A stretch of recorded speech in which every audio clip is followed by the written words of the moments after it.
Hey everyone, and welcome to this explainer.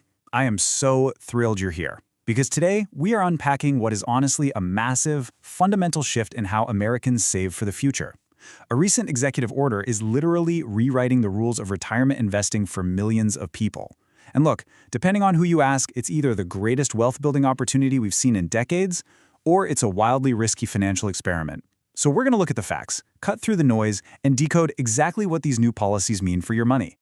56 million. Just let that number sink in for a second. That is the staggering number of everyday workers in the U.S. right now who simply do not have access to an employer-sponsored retirement plan. Think about that for a moment. No automatic paycheck contributions, no company match, no default easy path to building a nest egg. This massive access gap, that is the primary problem these new policies are trying to solve. Okay, let's dive right into this. Here is our roadmap for today. We've got 6 sections. 1. The retirement access gap. 2. Inside the Trump IRA. 3. The free money catch. 4. Opening 401ks to private equity. 5. The fine print risks. And finally, 6. The bottom line comparison. All right, starting us off, Section 1, the retirement access gap. So before we really get into the new solutions, we've kind of got to look at the current system, right? Like, why exactly are those 56 million people being left behind? The traditional 401k is, don't get me wrong, a phenomenal tool. Every single paycheck, a chunk of your income goes straight into an investment account before the tax man even takes a cut. It lowers your taxable income today and then quietly grows in the background for decades. But the glaring flaw here is that it relies entirely on your boss actually offering it. If you're a gig worker, a freelancer, an independent contractor, or maybe you just work at a tiny startup, you are completely locked out of this automated tax advantage system. You're essentially on your own. Which brings us to Section 2, inside the Trump IRA. This leads us straight to the government's proposed fix, which is specifically built to bring those excluded workers into the fold.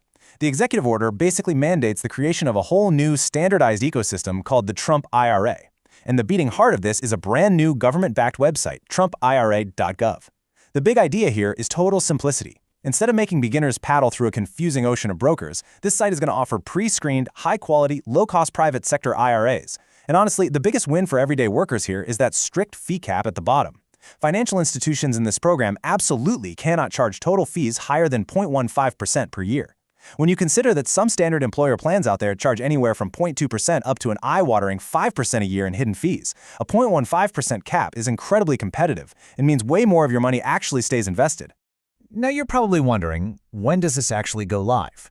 Well, the executive order is signed, but the TrumpIRA.gov website itself is slated to officially launch on January 1st, 2027. So we've got a minute. And, as we're going to talk about next, the highly publicized government financial matches, those won't actually hit accounts until 2028, after you filed your 2027 taxes. Moving right along to Section 3, the free money catch. Now what's really interesting about this slide is the part that's grabbed literally all the headlines, the saver's match. The government is essentially offering to pay you to save for your own retirement. But, and this is a big but, it comes with some very strict limitations. Starting in 2027, the government will drop up to $1,000 into a qualifying account. But look at those income caps. They're quite low. If you're single, you only get that full $1,000 match if you make $20,500 or less per year, and it phases out entirely once you hit $35,500. For married couples filing jointly, you need a household income of $41,000 or less to get the full match, phasing out completely at $71,000. So while it's undeniably an incredible benefit, it is very strictly targeted at lower income earners. And here's the other catch you have to remember. It's a matching program, not a handout. It's a dollar-for-dollar match on a 50% basis, which means to actually get that maximum $1,000 from the government, you've got to find a way to put in $2,000 of your own hard-earned cash first. If you can pull it off, I mean, it's a guaranteed 50% return before your money is even invested, which is insane. But you do have to do the heavy lifting up front.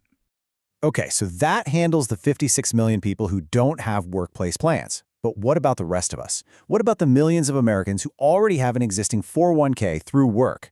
Well, hold on to your hats, because this executive order is poised to completely shake up your accounts too. Which takes us to Section 4, opening 401ks to private equity. This right here, this might literally be the most controversial and consequential part of the entire policy shift. We're talking about introducing the wild, complex world of alternative investments directly into everyday workplace retirement accounts. Let's look at this impartially. Traditionally, 401ks only let you buy public market funds. As you see on the left, this is stuff like broad index funds tracking the S&P 500. They're super transparent, you know their exact value every second of the day, they carry lower risk, and they've got steady historical returns.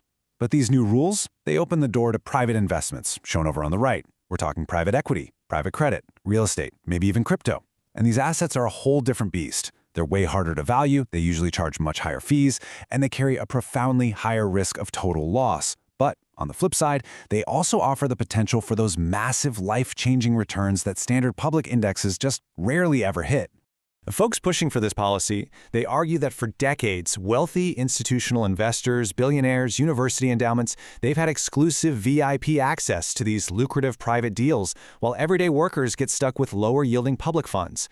They love to point to examples like Peter Thiel. He famously used a retirement account to buy pre-IPO shares of early-stage tech companies, eventually exploding his account to an unbelievable $5 billion. The argument from the administration is that opening 401ks to private equity democratizes investing, giving regular workers a shot at that exact same extreme upside. But of course, we have to look at Section 5, the fine print risks. Because let's be real, anytime you are chasing massive rewards, you are inevitably inviting massive risk. And critics of this policy are raising some serious financial and legal alarms that we need to unpack. The source material highlights a massive legal tightrope here. Right now, employers have a really strict legal obligation, a fiduciary duty, to make sure the investments they offer you are reasonably safe and have fair fees. If an employer suddenly tosses highly speculative private equity funds into the mix and employees invest their life savings and lose the whole shebang, those companies could get sued into oblivion for breaching that fiduciary duty. The Department of Labor is actually scrambling right now to clarify the rules so companies can even offer these new plans without facing devastating lawsuits. And beyond the companies getting sued, what about you, the individual investor? Well, private assets are highly illiquid. That means they're really hard to value and incredibly tough to sell quickly if you suddenly need your money out. Plus, there's a huge fear that complex, risky private debt could just get quietly packaged into those safe-looking target date funds. So workers might not even realize they're buying highly speculative stuff. Ultimately, major outlets like the New York Times are warning that this policy puts millions of Americans' retirement security at severe risk and is basically just setting up a massive payday for Wall Street fund managers who get to collect high fees whether the investments succeed or completely tank. All right, let's bring it all home with Section 6, the bottom line comparison. So the crucial point is, how does all of this actually affect your strategy today? Let's bring all this information together and compare these shiny new options against what's already sitting right in front of you. Even with these new options on the horizon, a lot of financial analysts will tell you that standard tools like the Roth IRA are still king, especially if you're young and in a lower tax bracket. Take a look at this hypothetical. Contributing $7,500 a year from age 20 to 65 into a Roth IRA yields about $2.5 million completely tax-free. Put that next to a traditional pre-tax scenario where you might hit a slightly larger balance of $3 million, but you're going to owe ordinary income tax on almost all of it when you withdraw it. For a lot of folks, taking the guaranteed tax-free growth of a standard Roth IRA is still absolutely the superior, safer choice compared to rolling the dice on complicated new private equity products. But having said all that, we absolutely cannot ignore the direct benefits of this new platform for the people it's actually built for. If you're a gig worker, a freelancer, or a lower-income earner who currently has zero retirement coverage and you fall under those strict income limits we talked about earlier, the Trump IRA is a massive win. A guaranteed 50% match on your first $2,000 is just free money, plain and simple, and it is for sure worth taking advantage of when that website goes live in 2027. Ultimately, we are watching a profound philosophical shift in how retirement is handled in this country.